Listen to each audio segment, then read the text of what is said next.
Peanut has always been an essential part of our menu design and recipe design. Many of the universities have proven that you can actually serve peanuts safely with strong operational systems in place. Students can feel empowered to navigate dining commons on their own, given their food allergies. Really helps set them up for adult life after they graduate, because peanuts are really not going anywhere. Peanuts are good for fueling you up for your workout, or like recovery and sustaining energy, but also be very effective with my generation.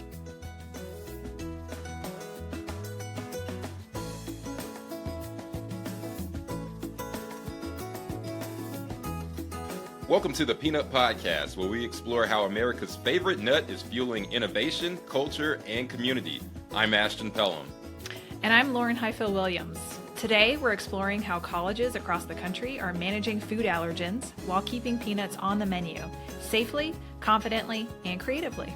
We'll hear from dining leaders, chef, and a student ambassador about how peanuts support both safety and inclusion on campus. From authentic international flavors to smart allergen management programs, these stories show what happens when peanuts aren't missing. We start at the University of Massachusetts Amherst with Chef Caleb Pham, executive sous chef at UMass Dining. Chef Caleb oversees 2 dining halls on campus, and their team serves tens of thousands of meals every day. Caleb says peanuts aren't just an ingredient, they're essential to cultural authenticity. Peanut has always been an essential part of our menu design and recipe design.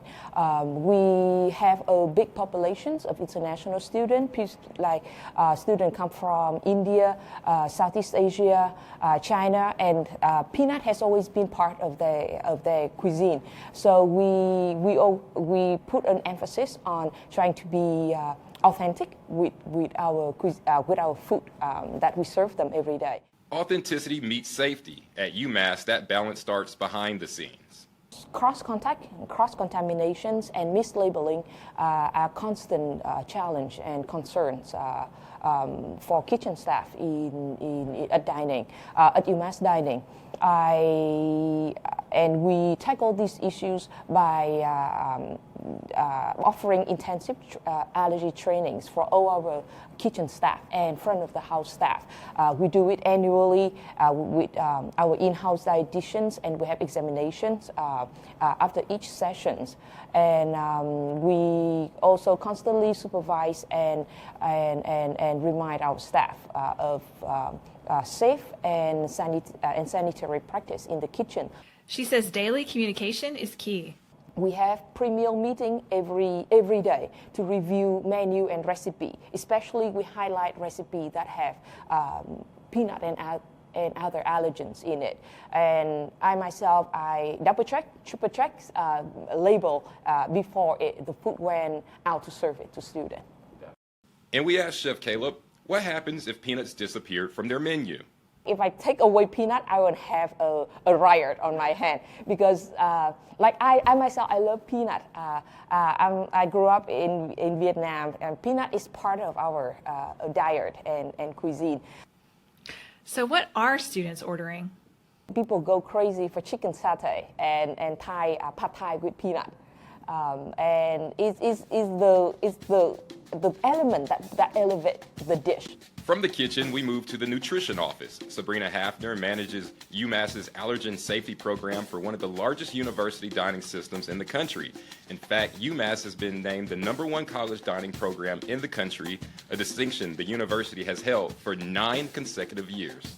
We have about 22 to 23,000 individuals on a meal plan, and of that, about 10%, or about 2,200 individuals, report having a food allergy on our campus. Of the 2,200 individuals, about 550 of those students report having a peanut allergy. However, out of the 550 individuals with a peanut allergy, about 35 of the students have reached out to us asking for accommodations, and the rest of them are able to freely eat within our campus dining operations. Her team works hand in hand with chefs like Caleb to make sure every ingredient is labeled correctly. Well, I work very closely with our culinary team and our management of operations to make sure that we support students with food allergies on our campus. And then with our specific team within nutrition, we oversee all of the recipes and ingredients to make sure that everything is flagged and coded to ensure accuracy in our menu labels within our operations. Transparency is key when it comes to relaying information to our students. That transparency starts before students ever arrive on campus. Freshman students who come to campus have to register for new student orientation in the summer. And upon registration for a new student orientation, they have to answer a questionnaire, one of which is, do you have any special dietary needs? And those include food allergies and other medical conditions that require them to be on a specific diet. And that information goes directly to the nutrition office, and we get that information as well as student emails, and we send out bulk emails to them a week prior to new student orientation, letting them know here is all of the information you need to know on how to navigate dining safely. Here is what our menu identifiers look like. Here's how you navigate the UMass Dining app, our online website, and here are some resources and people to reach out to if you have any further questions or concerns on how to navigate campus dining. For students who need more support, Sabrina's team offers one-on-one guidance. So we have an online booking site that they can book an appointment to meet with us either in person or virtually. We can give them a tour of any of our dining facilities. We're able to meet with them to personalize their nutrition plan for the semester and review menus, review recipes, any other concerns that they have. And we also meet with parents too, because parents are also quite concerned about their students or their child's well-being. And we asked, what's her philosophy on peanuts? For us, we don't ban peanuts in any of our dining operations. I think it's really important to know and train staff on the severity of food allergies and how we can prevent cross-contact from happening, how to clean and sanitize our equipment that we use in our kitchens and in the serving lines as well. I think providing them that environment that they can feel, where students can feel empowered to navigate dining commons on their own, given their food allergies, really helps set them up for adult life after they graduate, because peanuts are really not going anywhere. Nationally, more campuses are embracing allergen management over allergen avoidance. Valerie Lay, who works with universities nationwide through the National Peanut Board, sees that shift firsthand. The trend used to be avoidance, but we're seeing a real shift from avoidance to management. So some campuses have kept peanuts and other allergens off the menu entirely, just out of caution. But now universities are realizing that full exclusion doesn't create a safer environment, or an inclusive one for that matter. Sometimes it actually isolates students. And for campuses ready to serve peanuts safely, Valerie says success starts with process.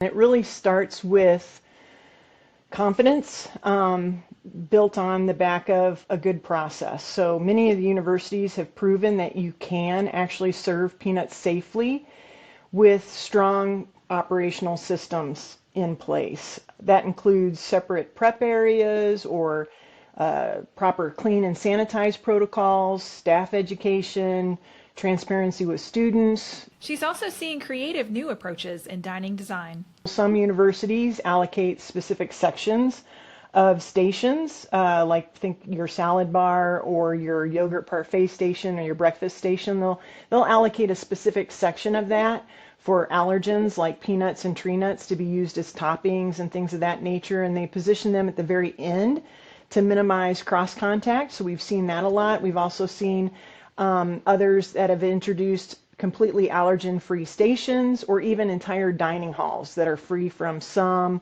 or even all of the top 9 allergens. Communication remains the common thread. What we've seen that's been very effective is to leverage social media to make sure that you encourage students to self-identify, because it's really up to the students to tell you if they have a food allergy.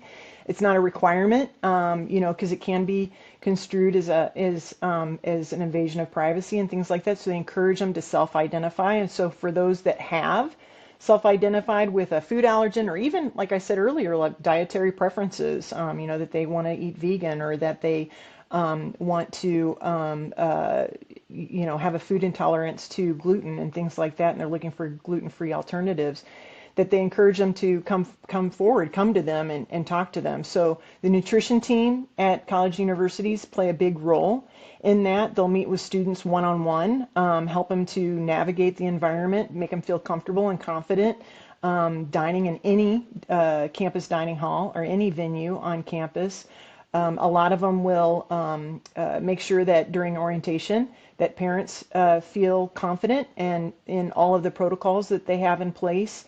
Making sure that the student does as well. They like I said, they sometimes will send out emails to students that are affected by any new menu additions. They meet with those students on a regular basis, so it's not just a one and done thing. They ask them to meet with them every semester to see how they're doing, tracking with them. Also, cross-departmental communication is key, I think, too, to make sure that students are informed all the way through. So nutrition teams connecting with health services, connecting with culinary teams and the like. So making sure that students feel confident on campus, and when they do that, they make sure that the student makes their own parent have peace of mind as well, that they're taking care of themselves and the school's taking care of them too. And what's her message to food service leaders who may still hesitate? They shouldn't be afraid to add something that is nutritious, delicious. We know that Gen Z craves and loves peanuts and peanut butter, as well as affordable and sustainable onto your menu, that you can start small. You can lean on proven models. You can come to us and we can share some best practices that other universities are executing. You don't have to overhaul your whole menu overnight. You can do packaged or pre-portioned peanut items. You can introduce them on controlled stations where your procedures are already really strong. And then I would also say, just to make sure that you're connecting with that cross-functional team, with health services, the nutrition team, the culinary team, because open communication is really critical. But most importantly, I would say we can help. We can help, so reach out to us. To close, we wanted to hear from a student voice. Macy Moats is a senior at Clemson University and one of MPB's Health Nut Club ambassadors. Macy is majoring in agribusiness, and while she didn't come from an agricultural background, she fell in love with agriculture her senior year of high school.